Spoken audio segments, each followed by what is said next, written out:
Yo, yo, yo, it is your boy Nice vs. Wild, and you're listening to another episode of Beer Wolf Sessions.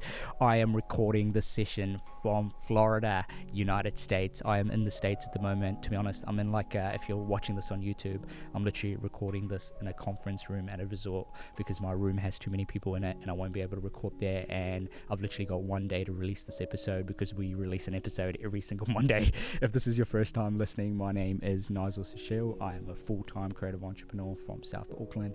I was born in a rural Fijian village called Lambasa, Bunileka, and my mission in life is to write a story that beats longer than my heart. I'm going to make this session fast because the last 7 days I have learnt so much in the States, so many new perspectives, so many new worldviews, so many new conversations, so many great leaders that I've met in the last sort of 7 days. I am in Florida. I spent a bit of time in LA before I got here. Spent a bit of time with my grandma, and it was absolutely amazing seeing my family again after sort of 3-4 years. Before COVID was the last time I saw them, and it was amazing. Now I'm in Florida, and today, I had an amazing conversation with a native, and he told me, I spent about 20 minutes talking to him, and there was one thing he said to me that blew my mind, which I had to share.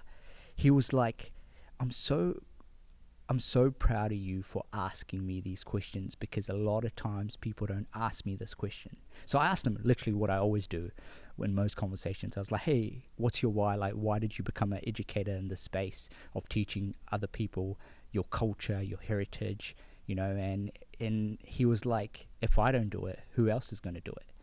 And he was like, he wanted to be the role model in his communities and his family, and it just blew my mind. I related off the bat, and the one thing that kind of stuck out, like made my head sort of pop out in our conversation. He was like, we must seek to understand, then convince in communities. And just think about this. We must seek to understand, then convince in communities. He was like, we live in a world where everything is so opinion driven. And a lot of times we don't just sit back, listen, and try to understand. And I think there's so much power in this, especially like after having such a great conversation with him. He was literally like, there's so many things written in books, but we lack the courage to approach people and have conversations to learn about heritage, the past. And there's so much learning that's happened in the past that we can take and upskill ourselves every single day, but we're just lazy and we tend to not do that. And it just, I don't know, it just got to me. And I feel like a lot of times in anything that you want to do in life, or any outcome that you're trying to achieve, a lot of times it just goes down to lack of knowledge, lack of understanding, and a lack of ability to convince yourself.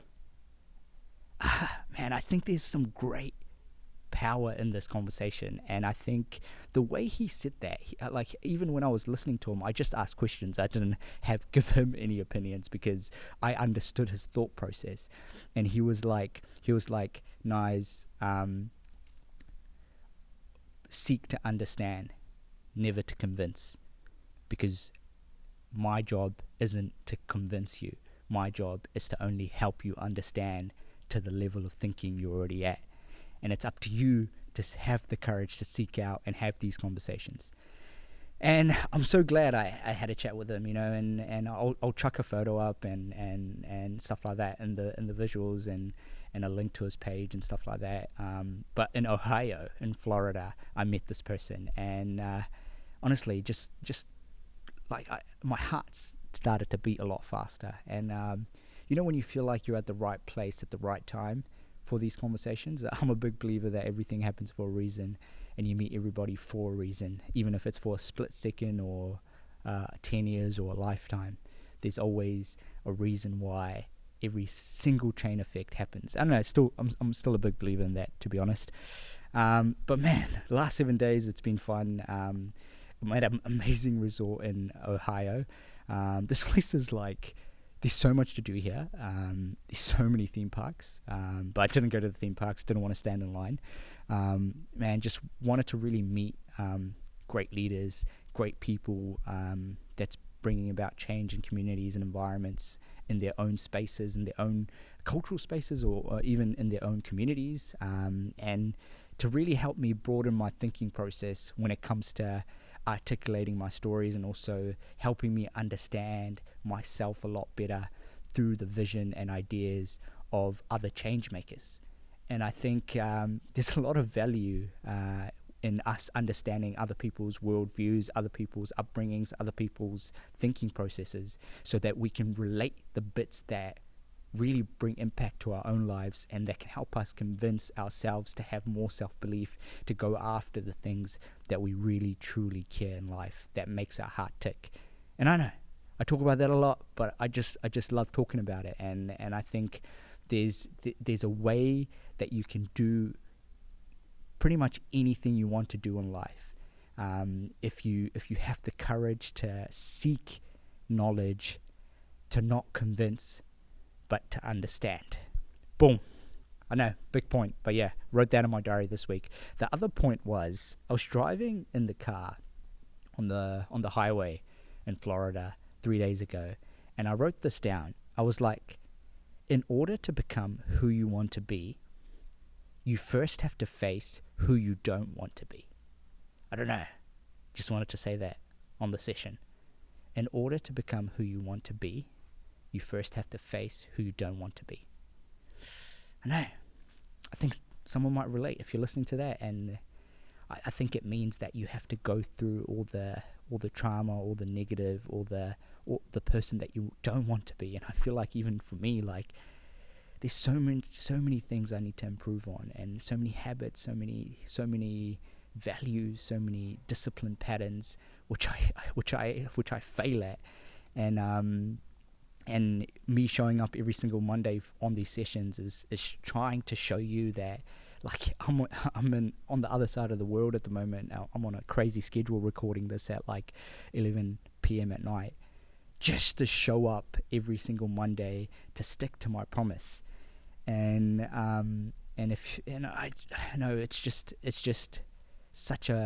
it's been such an eye-opening experience, being in the States and seeing how people live, and the way of life and how they communicate, and you know how different the culture is compared to Australia and New Zealand and stuff like that. You got to tip literally everyone here. It's crazy. I'm running out of money just trying to tip people. It's crazy. But yeah, man, it's been a heck of a journey. I want to make this a short, sharp session today, because if someone interrupts me or breaks the session, you know how it's going to go down. Security might kick me out, because there's literally a conference happening where I'm recording, so people might walk out of these doors any second, literally any second. But yeah, a couple of cool learnings. I'm going to be in Miami in the next couple days, so the next session is probably going to be my experience in Miami, and how the rest of the USA trip comes, and then after that I go to San Francisco. But man, like, what a great trip so far. Thank you for everybody listening, thank you for everybody showing up, and shout out to Future Weddings for sponsoring this episode. Mad love. That's me out. I will see you next Monday. Short, sharp, 9-minute session this week, because we've got to keep rolling. Keep being a wolf. Keep going. Let's go.